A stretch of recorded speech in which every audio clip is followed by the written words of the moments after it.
সংসদ সদস্য সৈয়দ সায়েদুল হক সুমনকে ব্যারিস্টার সুমন নামে পরিচিত ইঙ্গিত করে বিরোধী দলীয় চিফ হুইপ মুজিবুল হক চুন্নু জাতীয় সংসদে বলেছেন, আমাদের একজন সংসদ সদস্য। নামটা বলতে চাই না। তিনি নতুন নির্বাচিত হয়েছেন। তিনি ফেসবুকে যে বক্তব্য দিয়েছেন তাতে আমরা সবাই ভুক্তভোগী। আজ মঙ্গলবার জাতীয় সংসদে অনির্ধারিত আলোচনায় অংশ নিয়ে মুজিবুল হক কথা বলেন। চুন্নু বলেন, তিনি সুমন বলেছেন যে এমপিরা কত টাকা বেতন পান তারা তো বলে না। গোপন করে তিনি বলেছেন 1,72,000 টাকা বেতন মাসিক পেয়েছেন। আমরা কত টাকা বেতন পাই তা লুকানোর কিছু নেই, ওয়েবসাইটে গেলে পাওয়া যাবে। তিনি আরও বলেছেন, 3 মাসের মধ্যে 28 কোটি টাকা বরাদ্দ পেয়েছি। সেটা কিভাবে পেলেন? 3 কোটি টাকা গমের জন্য আর বাকি 25 কোটি টাকা পেয়েছেন রাস্তার জন্য, বলেন চুন্নু। স্পিকারের উদ্দেশ্যে তিনি বলেন, এই 28 কোটি টাকা কি আমি পেয়েছি? আপনি স্পিকার পেয়েছেন, প্রধানমন্ত্রী পেয়েছেন। ইতোমধ্যে ফেসবুক দেখে আমাকে অনেকেই বলছেন যে 28 কোটি টাকা পেয়েছেন, এই টাকা কই? তিনি বলেছেন 2-5 কোটি টাকা পেয়েছেন, কিন্তু আমরা তো পাইনি।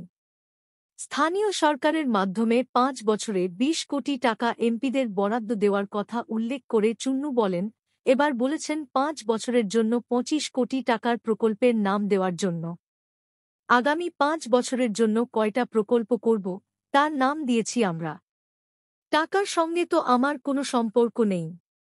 স্থানীয় সরকার বিভাগ জরিপ করে টেন্ডার করে তারপরে বাস্তবায়ন করে।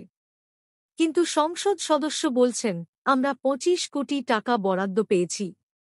শুধু তাই না, তিনি আরও বলেছেন যে এমপি হলে যদি এত লাভ হয় তাহলে আরও আগে এমপি হতাম, যোগ করেন চুন্নু। স্পিকারের উদ্দেশ্যে তিনি বলেন, আপনি এই সংসদের অভিভাবক। আমাদের কোনো সদস্য যদি এমন কোনো কথা বলেন যে কথায় প্রধানমন্ত্রী, স্পিকারসহ 3-4-9 জন এমপি সায়েদুল হক সুমন ছাড়া সম্পর্কে ভুল বার্তা যাবে। তার সস্তা জনপ্রিয়তা অর্জন করবার জন্য যদি এ ধরনের কথায় ভুল বার্তা যায়, বিষয়টা আপনি দেখতে পারেন। আমরা এখানে অনেক কথা বলবো, বিতর্ক করব। এমন কথা বলবার অধিকার নেই যাতে 3-4-9 এমপির ইজ্জত যাবে, তাদের সম্পর্কে মানুষের কাছে ভুল বার্তা যাবে।